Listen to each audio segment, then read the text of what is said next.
ఈ గాయత్రి యొక్క విశిష్టత ఏమిటి అనేది ముందు మనం తెలుసుకోవాలి. గాయత్రి శక్తి ఇంత అంత కాదండి. గాయత్రి ప్రాణశక్తి అన్నారు. మనకి ప్రాణశక్తి అంటే ఏమిటంటే జీవితం సద్వినియోగం చేసుకోవటానికి ఏకైక మార్గం ప్రాణాయామం. అదే ప్రాణశక్తిని సాధించే మార్గం. మన మహర్షులు మన ఎందుకు చాలా దయగలిగినటువంటి వాళ్ళు. మీరు ప్రాణాయామం చేయండర్రా మీరు బాగుపడతారు అని అంటే మనం వినమని చెప్పి మన నిత్యకృత్యాల్లోనే ప్రాణాయామాన్ని ఏర్పాటు చేశారండి. ఓం భూహు అన్నప్పుడల్లా ప్రాణాయామం చేయాలి. ఎన్ని మాటలు సంకల్పం చేస్తాము, ఎన్ని మాటలు చెప్పాలి, ఏది చేసినా కూడా ఆచరణం చేస్తాం. ఓం భూహు అని చెప్తుంటాం కదా, అన్నప్పుడల్లా ప్రాణాయామం చేస్తూ ఉంటే రోజులో మనకి తెలియకుండానే మనం చాలా ప్రాణాయామం చేసినటువంటి వాళ్ళమయ్యి ఈ ప్రాణశక్తిని మనం సాధించుకున్న వాళ్ళం అవుతాం. ఏమిటి ఈ ప్రాణాయామం యొక్క లక్షణము అంటే గాయత్రిని ప్రాణాయామం. సవ్యాహుతిం సప్రణవాం గాయత్రీం శిరసా సహా ప్రాణాయామ లక్షణం అది. సవ్యాహుతిం సప్తవ్యాహుతో భూ ఓం భువ ఓం సువ ఓం మహ ఓం జన ఓం తప ఓం సత్యం సప్తవ్యాహుతులు చెప్తాం.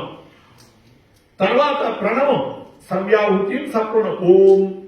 తర్వాత గాయత్రి తత్సవితుర్వరేణ్యం భర్గో దేవస్య ధీమహి ధియో యో నః ప్రచోదయాత్.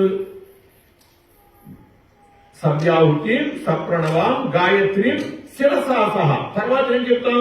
ఓమాపో జ్యోతిరసోమృతం బ్రహ్మభూద్భువస్సువరం. ఇది గాయత్రి శీర్షం. ఇది మొత్తం కలిసి ప్రాణాయామం అండి. కాబట్టి ప్రాణాయామంలో కూడా కీలకమైనటువంటి అంశము గాయత్రి ప్రాణశక్తిని ఇస్తుంది. ఏమిటి ఈ ప్రాణాయామం యొక్క ప్రయోజనము అని అంటే సాధారణమైన ప్రయోజనం చెబుతాను. మనము చనిపోవటం అంటే ఏమి లేదండి. స్థూల శరీరాన్ని సూక్ష్మ శరీరం వదిలిపెట్టేసేయటమే. ఈ సూక్ష్మ శరీరం లేచిపోతుంది, స్థూల శరీరాన్ని వదిలి. అదే ప్రాణం పోవడం. అది ప్రాణం పోవటం అంటే ఈ స్థూల శరీరం పంచభౌతికం కాబట్టి పంచభూతాల్లో కలిసిపోతుంది. ఆ సూక్ష్మ శరీరం శాశ్వతమైనటువంటి, శాశ్వతం అంటే ముక్తి పొందేదాకా ఉండేది. ఎన్ని జన్మలైనా మనకి మన వెంట వచ్చేది ఆ సూక్ష్మ శరీరమే. ఆ సూక్ష్మ శరీరం స్థూల శరీరం నుంచి వెళ్లిపోయేటప్పుడు భయంకరంగా కొన్ని వేల తేళ్లు మండ్రగబ్బలు పుట్టినంత బాధ కలుగుతుందండి. దాన్నే మరణ బాధ అంటారు.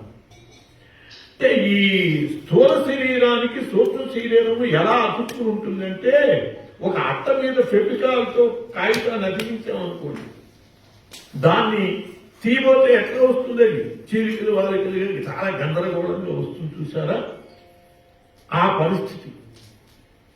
దానివల్ల ఆ అట్ట కాగితము ఎంత క్షోభపడ్డాయో మనం కనుక ఆలోచించగలిగితే మన శరీరం అంత క్షోభపడుతుంది. కొన్ని వేల తేళ్లు మండ్రగబ్బలు పీకిన అదే మరణ బాధ అంటే. ఈ ప్రాణాయామం వల్ల స్థూల శరీరం నుంచి సూక్ష్మ శరీరం అనాయాసంగా వెళ్ళిపోతుందండి. తడి కాగితం మీద అట్ట మీద తడి కాగితం అతికించి దాన్ని తీసేమనుకోండి, ఎట్లా వస్తుంది? తేలిగ్గా వచ్చేస్తుంది. అట్లా ఈ స్థూల శరీరం నుంచి సూక్ష్మ శరీరం వెళ్ళిపోతుంది. మనకి ఏ మరణ బాధ ఉండదు. దీనివల్ల ఇంకా కూడా అనేక రకాల ప్రయోజనాలు, అమృత సిద్ధి కూడా ఏర్పడుతుంది. ఈ ప్రాణాయామం వల్లనే మూలాధారం నుంచి కుండలిని ఉద్బుద్ధమై సహస్రార కమలం దాకా చేరి అమృత సిద్ధి ఏర్పడి ముక్తిని పొందటానికి కూడా అదే హేతు అవుతుంది ప్రాణాయామం.